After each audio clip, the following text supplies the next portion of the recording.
Today, I'm calling out every type of Forsaken killer player, and if you get offended by this at all, then you're exactly who this video is for. So comment down below which one you're most relatable to. First up, we have the tunnel vision killer.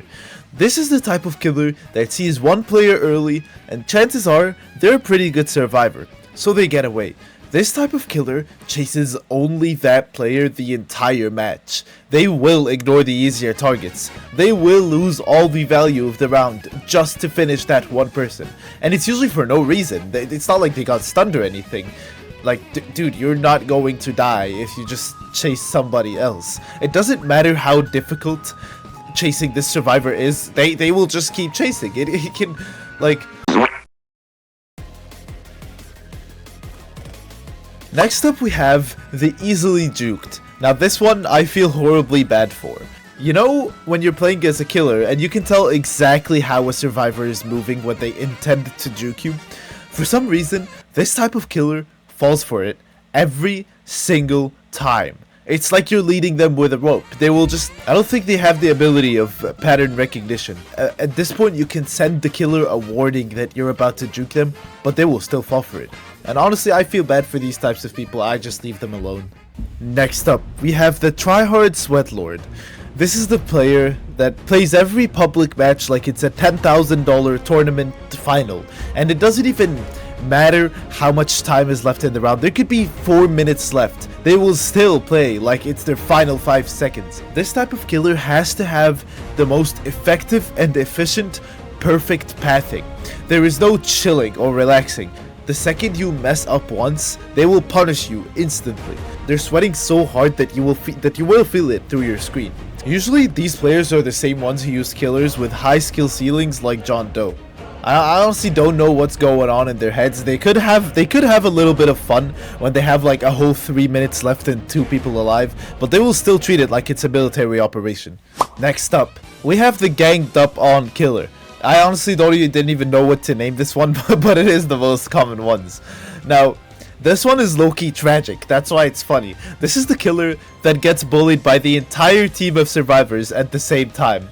And the worst part is that it's not even because they're bad. Like, this happens to pros, it just happens to everyone. Every once in a while, a killer loads into a lobby where all the survivors will be like perfectly synergizing like a squad. And every time you chase one person, you're gonna get stunned by 3 more. At some point, the survivors are the ones that start hunting the killer. And I also just feel bad for this one. I mean, it happens to me too. But yeah, if you're a killer who keeps getting jumped by 8 survivors at the same time, I want you to remember that I feel for you. And it will get better at some point. It only feels really annoying when I'm the killer, but honestly when I'm the survivor I'm probably also bullying the killer. So next up we have the Scary Noob. The thing about Scary Noobs is that they are usually new people or people who aren't really good at the game, but they are so bad that they are actually good. They're not like polished, so their unpredictability makes them dangerous. Because they always have those weird routes that make no sense. And they have the most unpredictable timing ever, but it's unintentional. They literally make the worst decisions that still somehow work. And then survivors are like overthinking and then they get caught. The thing is that this is the only type of person you can't read, because you can't read someone who doesn't even know what they're doing. You can't mind game a guy who's just freestyling. So if this is you, just keep doing what you're doing, because it's probably working. Next up, the Silent Assassin. You know when you're just chilling as a survivor and you don't notice anything going on in the map, but suddenly people are dying, but you don't even know where the killer is. You haven't seen him. I forgot who the killer is, and now everybody's dying. Everything this killer does is too clean and too quiet. You don't get any warning signs. It's not like the other killers where they just go in the middle of the map and go crazy on everybody and just spread their damage. These killers are actually smart. They don't waste time. They just chase one person at the corner of the map. These are the people that don't even need to prove they're good. You will literally just see it by how fast the match ends when you think it's doing well. And you're gonna think people are resetting or something until you actually meet the killer and he finds you at the corner of the map. And then it's gonna be like a final boss battle. And you're eventually going to understand why everybody was dying so quickly. This is possibly the best type of killer in Forsaken skill-wise. Next up, we have the Ego Killer. The truth is that, in Forsaken, the easiest and quickest way to kill a survivor is to just slash them over and over again. But this type of player, no, they cannot handle that. They have to take an unnecessary risk for every kill that they try to get, even if they know it's not efficient. It has to be some sort of cool prediction. Everything is extra. You can feel it in the way they move too. Like, you are not in a montage. You do not need to do that.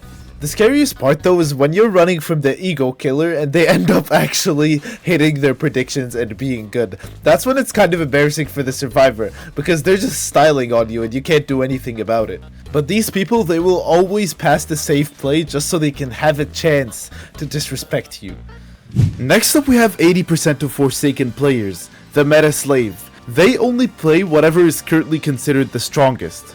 You can always spot this type because the second the killer gets called broken, they're a full-time main. If any new patch drops, they already switch the killer. And don't get me wrong, sometimes picking the objectively better killer is cracked, but most of the time you can tell they're forcing a playstyle that they don't really enjoy, just because they're terrified of not using the best option. So they just made whatever got buffed last week. Guess 666. And Slasher. Everybody wants the easiest advantage, but they don't understand that it matters more that you play your favorite killer that you're 20% better at than a killer that's 10% better than your favorite killer. Next up we have the late game demon. This is the killer that starts the match looking completely normal, maybe even a little bit mid, but as the game goes on a little longer, the chaos is still dying down, and then suddenly he turns into a final boss. I don't know what clicks in their head, but suddenly every chase is clean, and I think it's because of the pressure that is in their head of not having enough time, but this type is terrifying because you don't know if they're good or bad. And this is the type that usually keeps clutching the last 30 seconds of the game over and over every time they kill somebody. It adds time, and eventually they somehow still win. It's like the first half of the match is just a warm-up for them. The revenge killer. You know when you're a survivor and you stun a killer? This is the killer who stops playing to win. They literally only start playing to get you back. And all it takes, one provoking move, a juke, or a stun, or an embarrassing miss, and the entire match changes. Now they don't even care about pressure, they don't care about the smarter targets or who's easiest to kill. They want you. They will turn it into their life mission. And the thing is that they were normal before this. Like, when somebody else hit them, they would just chase somebody else. But when you hit them, they will destroy their whole game plan just because they got outplayed.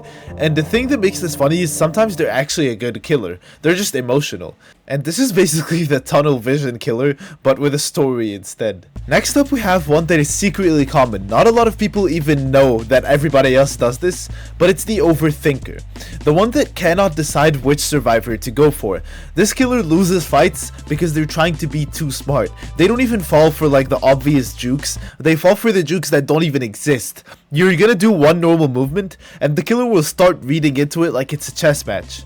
Me personally, I do this a lot. I always think the survivors are trying to like counter me or predict, and then they just keep running in a straight line. Now this killer, for their life, they will never be able to make a decision on which survivor to go for and what their actual strategy is. But when they can actually make a decision, they lock in.